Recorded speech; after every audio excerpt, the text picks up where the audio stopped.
संपूर्ण चाणक्य नीति, जिसके पूरे 17 अध्याय यहाँ पर आपको सुनने को मिलेंगे। यदि आप अपने जीवन को बदलना चाहते हैं और चाहते हैं कि आपको कुछ ऐसे तरीके पता चले जिससे आप जीवन को बहुत ही अच्छे ढंग से जी सके, तो ये 17 अध्याय आप सभी के लिए बहुत ही महत्वपूर्ण है। तो चलिए इस चाणक्य नीति की शुरुआत करते हैं। आचार्य चाणक्य के जीवन की एक प्रारंभिक घटना से उनके चरित्र का बहुत सुंदर खुलासा होता है। एक बार वे अपने शिष्यों के साथ तक्षशिला से मगध की ओर आ रहे थे। मगध का राजा महानंद उनसे द्वेष रखता था। वह एक बार भरी सभा में चाणक्य का अपमान कर चुका था। तभी से उन्होंने संकल्प लिया था कि वे मगध के सम्राट महानंद को पद से नीचे उतारकर ही अपनी शिखा में गांठ बांधेंगे। इसके लिए वे अपने सर्वाधिक प्रिय शिष्य चंद्रगुप्त को तैयार कर रहे थे। मगध पहुंचने के लिए वे सीधे मार्ग से ना जाकर एक अन्य उबड़ खाबड़ मार्ग से अपना सफर तय कर रहे थे। उस मार्ग में कांटे बहुत थे। तभी उनके पैरों में एक कांटा चुभ गया। वे क्रोध से भर उठे। तत्काल उन्होंने अपने शिष्यों से कहा, उखाड़ फेंको इन नागफनों को, एक भी शेष नहीं रहना चाहिए। उन्होंने तब उन कांटों को ही नहीं उखाड़ा, उन कांटों के वृक्षों की जड़ों में मही डाल दिया ताकि वे दोबारा न उग सके। इस प्रकार वे अपने शत्रु का समूल नाश करने पर ही विश्वास करते थे। वे दूसरों के बनाए गए मार्ग पर चलने में कभी भी विश्वास नहीं करते थे। वे अपने द्वारा बनाए गए मार्ग पर ही चलने में विश्वास करते थे। आशा करता हूँ इन अध्यायों को सुनने के बाद आप भी अपनी जिंदगी में अपने मार्ग खुद तैयार करें, अपने ऊपर विश्वास करें और अपनी जिंदगी में आगे बढ़े। तो चलिए प्रारंभ करते हैं। प्रथम अध्याय में श्री चाणक्य श्री विष्णु भगवान को नमन करते हुए समझाते हैं कि राजनीति में कभी कभी कुछ कर्म ऐसे दिखाई पड़ते हैं जिन्हें देखकर सोचना पड़ता है कि यह उचित हुआ या अनुचित, परंतु जिस अनीतिकारी से भी जन कल्याण होता हो अथवा धर्म का पक्ष प्रबल होता हो तो उस अनैतिक कार्य को भी नीति सम्मत ही माना जाएगा। उदाहरण के रूप में महाभारत के युद्ध में युधिष्ठिर द्वारा अश्वत्थामा की मृत्यु का उद्घोष करना यद्यपि नीति विरुद्ध था, पर नीति कुशल योगीराज कृष्ण ने इसे उचित माना था, क्योंकि वे गुरु द्रोणाचार्य के विकट संहार से अपनी सेना को बचाना चाहते थे। आगे चाणक्य समझाते हैं कि मूर्ख छात्रों को पढ़ाने से, दुष्ट स्त्री के पालन पोषण से और दुखियों के साथ संबंध रखने से बुद्धिमान व्यक्ति भी दुखी होता है। इसका मतलब यह नहीं है कि मूर्ख शिष्यों को कभी उचित उपदेश नहीं देना चाहिए। समझाने का तात्पर्य यह है कि पतित आचरण वाली स्त्री की संगति करना तथा दुखी मनुष्यों के साथ समागम करने से विद्वान तथा भले व्यक्ति को दुख ही उठाना पड़ता है। वास्तव में शिक्षा उसी इंसान को दी जानी चाहिए जो सुपात्र हो। जो व्यक्ति बताई गई बातों को ना समझे उसे परामर्श देने से कोई लाभ नहीं है। मूर्ख व्यक्ति को शिक्षा देकर अपना समय ही नष्ट किया जाता है। यदि बात दुखी व्यक्ति के साथ संबंध रखने की है तो दुखी व्यक्ति हर पल अपना ही रोना रोता रहता है। इससे विद्वान व्यक्ति की साधना और एकाग्रता भंग हो जाती है। आगे श्री चाणक्य हमें समझाते हैं कि दुष्ट स्त्री, छल करने वाला मित्र, पलटकर तीखा जवाब देने वाला नौकर तथा जिस घर में सांप रहता हो उस घर में निवास करने वाले गृह स्वामी की मौत में संशय ना करे, वह निश्चित ही मृत्यु को प्राप्त होगा। घर में यदि दुष्ट और दुष्चरित्र वाली पत्नी हो तो उस पति का जीना ना जीना बराबर ही है। वह अपमान और लज्जा के बोझ से एक तो वैसे ही मृतक के समान है, ऊपर से उसे सदैव यह भय भी बना रहेगा कि यह स्त्री अपने स्वार्थ के लिए कहीं उसे विष न दे दे। दूसरा, यदि उस गृह स्वामी का मित्र भी दगाबाज हो, धोखा देने वाला हो, तो ऐसा मित्र आस्तीन का सांप होता है।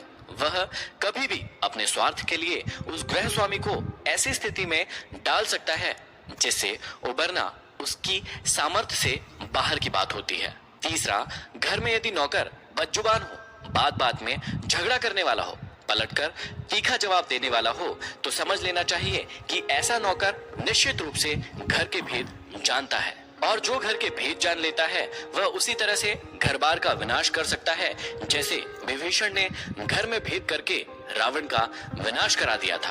तभी मुहावरा भी बना, घर का भेदी लंका ढाए। इस समय काम आने वाले धन की रक्षा करे, धन से स्त्री की रक्षा करे और अपनी रक्षा धन और स्त्री से सदा करे। अर्थात संकट के समय धन की जरूरत सभी को होती है, इसलिए संकट काल के लिए धन बचाकर रखना उत्तम होता है। अपनी पत्नी की रक्षा की जा सकती है, अर्थात यदि परिवार पर कोई संकट आए तो धन का लोभ नहीं रखना चाहिए, परंतु यदि अपने ऊपर कोई संकट आ जाए तो उस समय उस धन व स्त्री दोनों का ही बलिदान कर देना चाहिए। आगे श्री चाणक्य कहते हैं कि आपत्ति से बचने के लिए धन की रक्षा करें, क्योंकि पता नहीं कब आपदा आ जाए और लक्ष्मी तो चंचल है। संचय किया गया धन कभी भी नष्ट हो सकता है। श्री चाणक्य कहते हैं कि जिस देश में सम्मान नहीं, आजीविका के साधन नहीं, बंधु बांधव अर्थात परिवार नहीं और विद्या प्राप्त करने के साधन नहीं, वहां हमें कभी भी नहीं रहना चाहिए। अगले श्लोक में श्री चाणक्य कहते हैं कि जहां धनी, वैदिक ब्राह्मण, राजा, नदी और वैद्य ये पांच न हो, वहां एक दिन से भी ज्यादा नहीं रहना चाहिए। भावार्थ यह है कि जिस जगह पर इन पांचों का अभाव हो, वहां मनुष्य को एक दिन भी ठहरना उत्तम नहीं होगा। जहां धनी व्यक्ति होंगे वहां व्यापार अच्छा होगा, जहां व्यापार अच्छा होगा तो वहां आजीविका के साधन भी अच्छे होंगे। जहां श्रुतियों अर्थात वेदों के ज्ञाता ब्राह्मण होंगे, वहां मनुष्य जीवन के धार्मिक तथा ज्ञान के क्षेत्र में भी विस्तृत रूप से फैले हुए होंगे।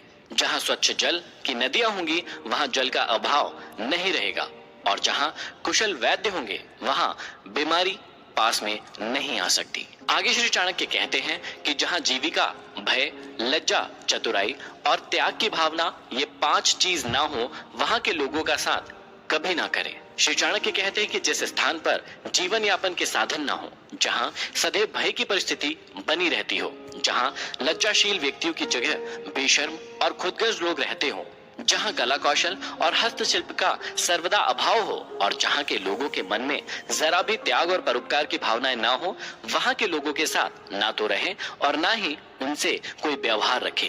श्री चाणक्य कहते हैं कि नौकरों को बाहर भेजने पर, भाई बंधुओं को संकट के समय तथा दोस्तों को विपरीत परिस्थितियों में और अपने स्त्री को धन के नष्ट हो जाने पर परखना चाहिए, अर्थात उनकी परीक्षा लेनी चाहिए। चाणक्य ने समय समय पर अपने सेवकों, भाई बंधुओं, मित्रों और अपनी स्त्री की परीक्षा लेने की बात कही है। समय आने पर ये लोग आपका किस प्रकार साथ देते हैं या देंगे, इसकी जांच उनके कार्यों से ही होती है। वास्तव में संसार में मनुष्य का संपर्क अपने सेवकों, मित्रों और अपने निकट रहने वाली अपनी पत्नी से होता है। यदि ये लोग छल करने लगे तो जीवन दुभर हो जाता है।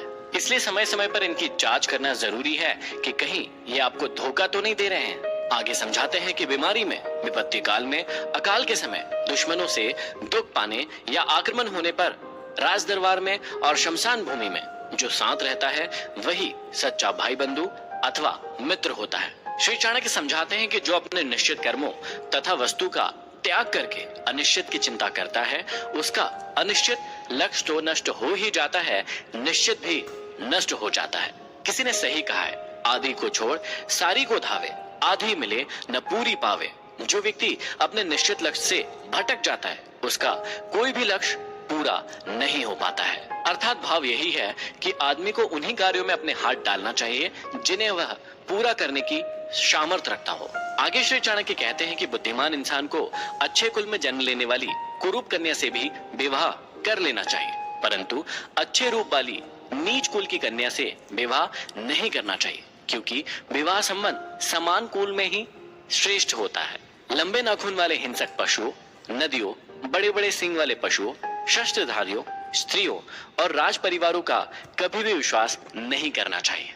श्री चाणक्य कहते हैं कि पुरुषों की अपेक्षा स्त्रियों का भोजन दुगना, लज्जा चौगनी, साहस 6 गुना और काम 8 गुना अधिक होता है। इन बातों का हमेशा ध्यान रखना चाहिए।